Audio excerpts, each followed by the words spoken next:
YouTube, it's Christopher. I got kind of a discussion to talk about today, and what I am referring to in this video is this incredible Vega-Trem tremolo system. This is my Vola OZ guitar. I can't remember the rest of the name. It's in another video. You can go look that up if you want to. This is a high-end super strat style guitar made in Japan by the great company Vola. These guitars are incredible right out of the box. They're insane. They come equipped with a Gotoh 510 tremolo, which is a remarkably good tremolo in its own right. The only drawback of that style of tremolo for me personally, the up on the bar, not quite as extensive as what you can get on the Vega-Trem.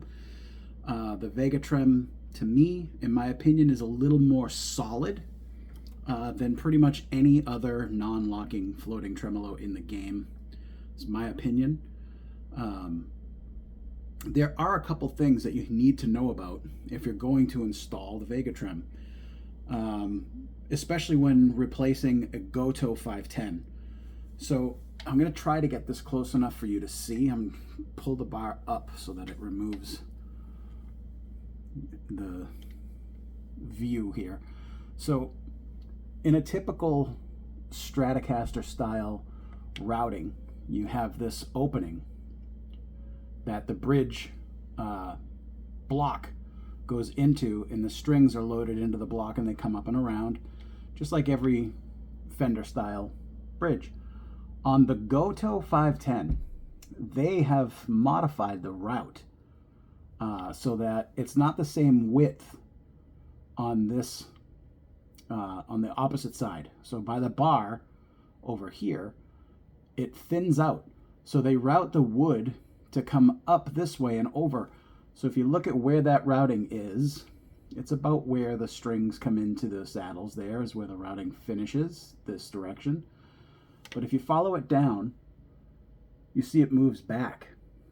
So they change the route so that it's not just a circle or an elliptic rectangle. It actually comes in and then down again in this area. And for the Vega-Trem, it's not a huge issue. All you have to do is kind of raise up the adapters inside. I know that some guys put washers underneath, which is maybe safer. That's debatable. But what I've done in this case, and the reason you have to put something to raise the tremolo up when you're replacing a Gotoh 510 is because of the shape of underneath the bridge there, the block. You can see that it tapers inward, and it's not in the way. It can move freely. But if it's down all the way flush against the wood like it's typically loaded, then this section actually hits the wood. So you have to raise it up a little bit, and it's just a tiny bit. Now, some people, like I said, use washers to do that underneath this plate. So normally you take the posts from the original bridge out, and you put in these screws for the Vega-Trem and put the plate down onto the body of the guitar, and that's what the bridge has for its fulcrum point. That's where it's going to move back and forth against the plate. So you can see that action there. So because of that little knockout right here in the wood, I'm not going to take a sander down there and remove that piece of wood. That would be detrimental to the originality of the guitar, and it would for sure reduce the value of the instrument. So to get around that, you just got to raise this up a little bit. And what that means is that now my saddles are lower on the plate. In fact, I basically bottomed out my E strings almost. My low E is a little bit up, which I can't really get the angle, I think, to show you. My low E is a tiny bit up, but I followed the radius of the fretboard with the heights of each saddle here. So it now plays flawlessly. But that's something you need to understand if you're going to be replacing a Gotoh 510. In the box with a Vega-Trem, okay, you get a lot of cool things with the Vega-Trem to make your installation as smooth as possible. One thing that I wish they included, and they don't, is what I do on all my Vega-Trems is I replace all of the height adjustment screws. So you get 12 of these screws right here that you use to change the height of your saddle. The ones that come stock with the Vega-Trem, you get a sticker, are a little too tall, and you end up feeling them on your palm when you're doing palm muting. So I end up replacing them, and I replace them basically with these. And I always have some of these on hand. I get these off of Amazon. They're $3.50. Okay, there's the part number if you want to go on Amazon and find that. They're just short screws to replace the ones that are stock in the Vega-Trem. It would be amazing if Vega-Trem would provide you with these shorter ones for people who, like me, end up putting their saddles all the way down. You don't have this little screw sticking up and bothering your hand. In this case, I don't anymore because I'm using the small ones. I've replaced the screws. So that's one thing. So in replacing a Gotoh 510, I had to use the Asian adapters. So real quick, I'll just go through the contents. So they give you 4 different sets of springs to use in the back. And depending on what gauge strings you use is which set of springs you use to go with them. So here's the extra low tension. So you use those if you're going to use like 8 gauge strings. I'll show you that in a second. That's the American adapter. These are the medium springs. I threw out the paper because I tried to use these first because I was going to use, originally I was going to use 11s on this guitar. So I put the mediums in. Didn't like using the 11s. It made my tension a little bit too much, so I went back to 10s. And with, actually I went to 9.5s. And with the 9.5s, I used the low tension. So those springs are in the guitar right now. That's what I used for my install. I also used the Asian adapters. So the Asian adapters are what are allowing me to have the height of my base plate up in order for the trem to fit in a Gotoh 510 pocket. So what is the adapter, you might ask? So this is the American adapter. It's the only thing I have in hand, but it's the same exact thing. It's just a different size. So what it basically is you've got this threaded insert, okay? And it's just a little metal threaded insert. At the top, there's a slot for using a screwdriver to get it down into where it needs to go. And inside, that's the dimension of the Vega-Trem screw. So you basically put this into your guitar where the posts used to be, right? So you take your old posts out, you put this adapter in, and you can go all the way down till this is flush with the body or a little below, doesn't matter. And then when you put the plate of the Vega-Trem in, you put the screw into this adapter, and that is what tightens down your block. So what I had to do on my block with my Asian adapter is I had to leave it exposed above the wood by about a thread or two, about this much. And my plate is now resting on the top of this instead of against the wood of the body. It's actually resting on top of those, which it is no problem. It's completely stable. It works just as well. But what it did is it brought my bridge up to where that knockout in the wood is no longer affecting the use of my tremolo. So that's something to know when you're replacing a Gotoh 510 with a Vega-Trem. The American adapter is for, you know, Fender style guitars or whatever.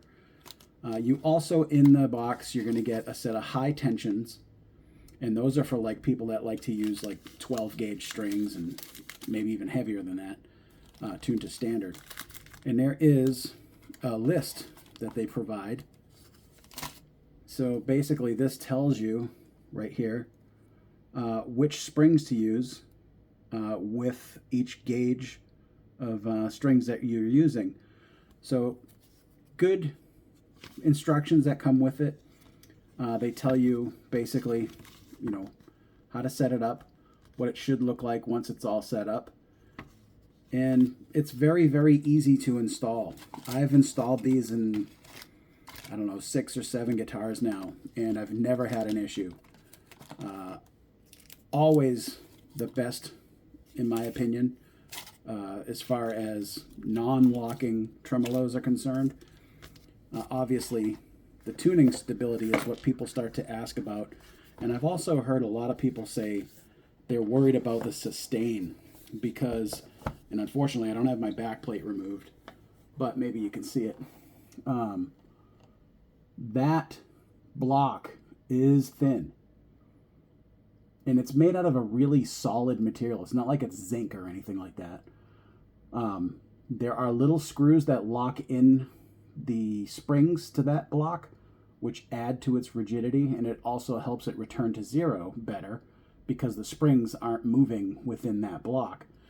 But that block does appear to be pretty thin, and it is kind of thin. And a lot of people associate the sustain of a bridge with that block in the back. Now, I personally am on the fence about that because I don't have a sustain issue at all. I've used big brass blocks from like FU Tone in the past, and they do help with the tone of the guitar. As far as the sustain goes, that's kind of tough to measure. I mean, if you have a guitar that has a sustaining problem to begin with and replace it and it helps, then cool. But I personally have heard the tone difference in the clarity of the note because you have more mass. And I think really what it comes down to is when you put a large brass block like that on your bridge, you are increasing the mass, but what you're really doing is you're using a very solid, non-porous material versus something like a zinc block that is porous and will cause the vibration of that metal to be reduced. The metal that Vega-Trem's using on their blocks is extremely non-porous and solid. And I've never had a problem with my sustain with that little block. Even though it looks little, people have this preconception that a big block equals sustain. And it's not always the case. I think a solid block equals sustain. Something with less porous material is going to have better sustain. What else do I want to talk about? Just to try to answer some questions about the Vega-Trem in general that I've gotten over the years since I started using them. Another one that people ask me is how do you change the height and how do you intonate your guitar? So it's extremely simple. So just like on a regular Fender saddle, there are 2 little grub screws, which I already spoke about, that adjust the height of the saddle. Now this big screw right here, if you're going to adjust the height in the up direction, you're going to have to loosen this guy first. Otherwise it's not going to go up. So you got to loosen this guy and then you tighten the screws to make the saddle move up. Alternately, if you want to reduce the height of your saddle, then what you got to do is you have to loosen the screw and it'll bring the saddle closer to the base plate. And you don't have to loosen this in order to lower it, but once it's lowered, you want to retighten that screw because it will now be loose because the saddle has moved. So that's how you change the height. Now, as far as the intonation goes, you have to loosen the main bolt, right? This main bolt that's holding the saddle in, or locking it down, I should say. It's not holding it in, but it's locking it down. Actually, it is holding it in, but it's locking it down. So you got to loosen that guy. And then in the back of the saddle, there's a screw. I'm trying to get it so you can see it. So there's a little screw in the back. You can see it here. And it pushes basically against that locking screw. And if you tighten it, it'll pull the saddle back. If you loosen it, it'll allow the string to pull under tension the block forward in the position. So loosening makes it go forward, tightening brings it back. Once you have it set, you just lock this back into place and everything's locked back down. That's how you intonate them. And it's really simple. You can do it in tune while the guitar is under tension, which is very cool. There are some other bridges that you got to loosen your strings to do all that, and it's a pain in the butt. This you can do under tension, and it works just fine. And I love this bridge. There's not much more I can say about it. Not a lot of playing going on in this video. I apologize. I really wanted to describe this bridge in greater detail than I have in the past, because I have gotten a lot of questions about it. Why do I think it's the best is one of the biggest questions. And I love the way this tremolo feels. It's the smoothest moving and acting bar that I think exists in the world, honestly. It's super duper smooth. It flutters really well, so you can get...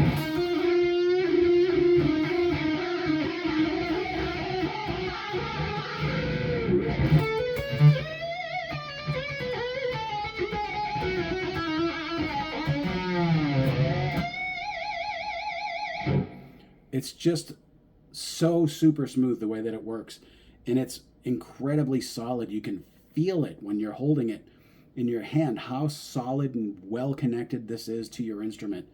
And I don't think there's a better feeling tremolo out there.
Now, its return to zero is awesome. Things that can interfere with your guitar going out of tune when you have that kind of tremolo use is really all up here. So if you make sure that you have a lubricated slots for each string on your nut, you can use lithium grease, you can use graphite powder, whatever. You can use the lead from a pencil, and it will lubricate in there so that your strings can move back and forth freely. Those slots need to be cut to the right depth and to the right width to accommodate whatever gauge strings you're using. If it's too tight and if it's binding up here, you're not going to come back into tune. Other things that create tuning issues are string trees up on here. If you have a string tree on there, it creates a point of friction. So when you dive bomb and come back, your string needs to be able to slacken and then come back exactly to where it used to be, sitting in the nut, in order for it to stay in tune. And if there's a string tree back there grabbing your string and adding this extra bit of friction, sometimes when the string slides on the string tree, it comes back and it kind of puts a little bit of pre-tension on there until you bend the string again, and then it pops back to where it's supposed to be. That's another point where you can lose your tuning stability. The last part of the puzzle is your tuning pegs. If you're using locking tuners like these are, I have no wraps coming off of those. It goes around maybe once, but I don't have multiple wraps on there. When you have multiple wraps of strings, and what I mean by wraps is the string going around the post, so you end up with like 3 wraps would look like that. So when you loosen this string coming off that goes to the guitar down here, when it loosens, it slackens. And when it slackens, it's being pinched by these other 2 wraps. And when it comes back to tension, on especially the lower strings, they're wound. So those windings are going to catch against one another, and that string might not release back to its original position.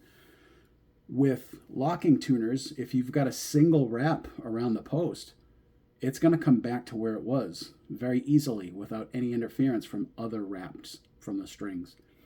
Those are things that can interfere with your tuning stability. So when somebody puts on a Vega-Trem and they play with it and they try playing again and it's out of tune now, it's not likely going to be the bridge. It can be if you don't have this lubricated too.